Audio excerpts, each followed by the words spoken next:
A dead man, a large cache of weapons, and a missing woman. They are part of a big mystery in Pacific Palisades that police are trying to sort out.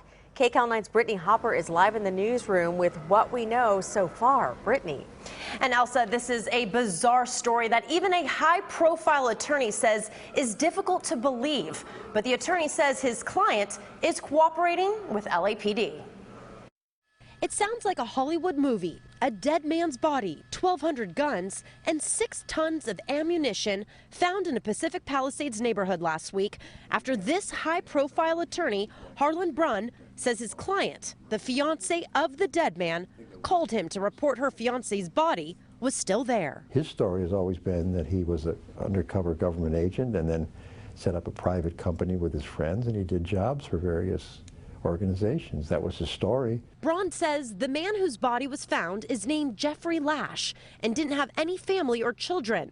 He says Lash and his fiancée had been together for 17 years, and Lash gave his fiancée specific instructions if he should die. He knew he was dying. He had been dying for a year, so he told her, look, the body will be taken care of by my people. So Braun says the fiancé left his body in his car and took off to Oregon with this woman, Dawn Vadbunker, whose family reported her missing a couple weeks ago. Police have confirmed Vadbunker was found in Oregon and is safe.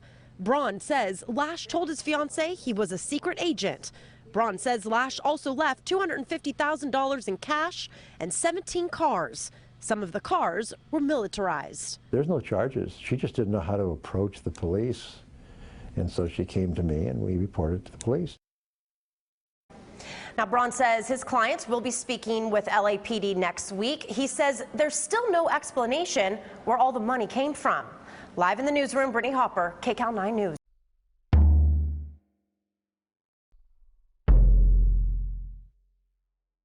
Jeffrey Alan Lash was described by a family member as a weird loner.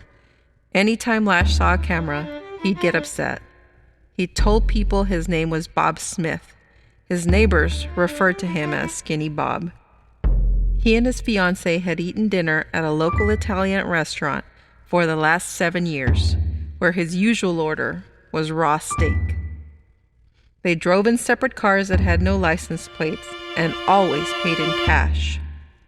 They lived in the ritzy Pacific Palisades area of LA, sharing a 2,000 square foot condo where he stored 1,500 guns and more than 6 tons of ammunition.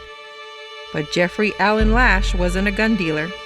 In fact, no one is really sure what his occupation was.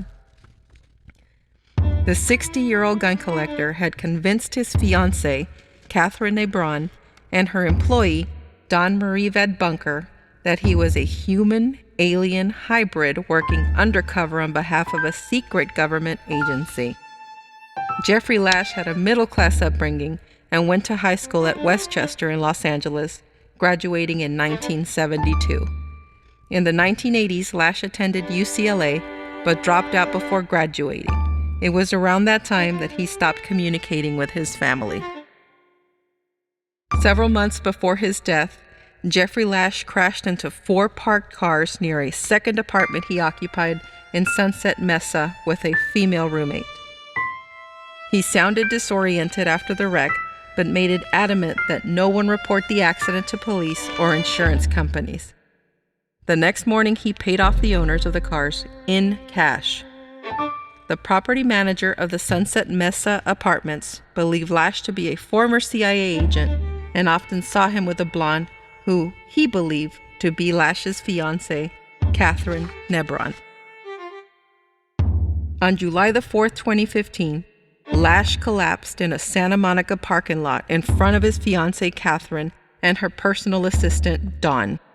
He had trouble breathing but refused to be taken to a hospital.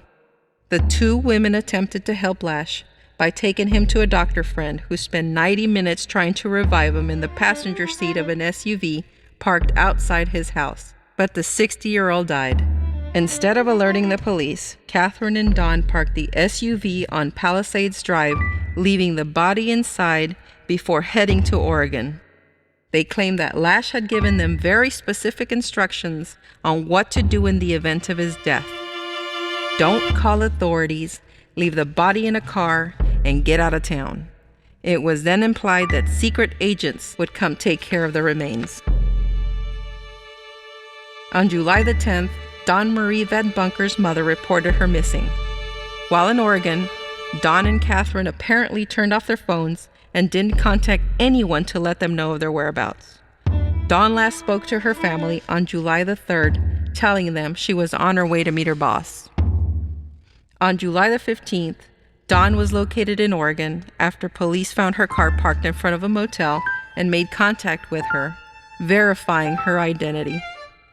As of this report, Dawn is still in Oregon and has not yet spoken with her family, preferring instead to send them a letter. Catherine Nebron returned from Oregon and was shocked to find that Lash's body was still where she had left it. She then called celebrity attorney Harlan Braun, who contacted police and informed them of the corpse on July the 17th, 2015. The attorney said both Catherine and Dawn believe Lash to be a secret agent of partly extraterrestrial origin, working with a government agency tasked with saving the human race. Braun, possibly connected to Catherine through her late father, a California Superior Court judge, said he didn't know who Lash actually worked for. He said there was no evidence the man was selling guns or drugs and was surprised at the amount of money involved. Robert D. Rentzer, Jeffrey Lash's attorney for almost 20 years, also had no idea what Lash did for a living and where he got all the money.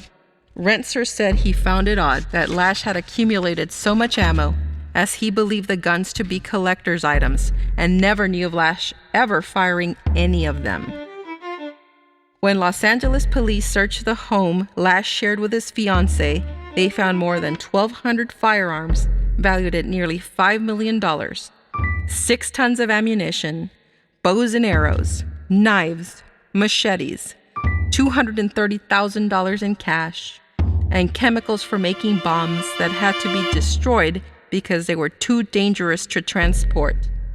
They also found 8 of the 14 vehicles registered to the man stashed across Los Angeles, including a Toyota SUV designed to drive in water and a few vehicles modified to be combat ready. Meanwhile, the coroner's office experienced difficulty in verifying identification of the body as they were unable to get any fingerprints. In July of 2009, Lash was charged with carrying a concealed and loaded gun in his vehicle, but the charges were dropped in November of that year. His stepmother stated that his family hadn't seen him in years and had no idea where he lived.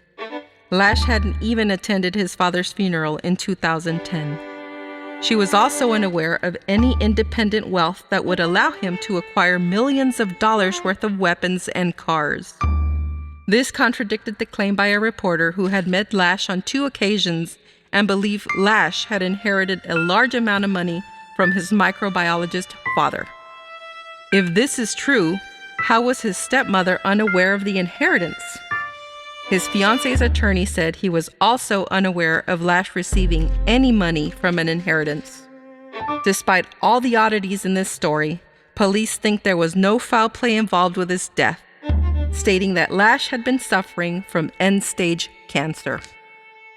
So what was Jeffrey Alan Lash up to exactly, and where did he get all that cash? What do you think? Leave your theories in the comments below. Thank you so much for watching. If you enjoyed this story, please consider leaving a like. I'll be posting new stories every week. Be sure to subscribe so you won't miss the next one.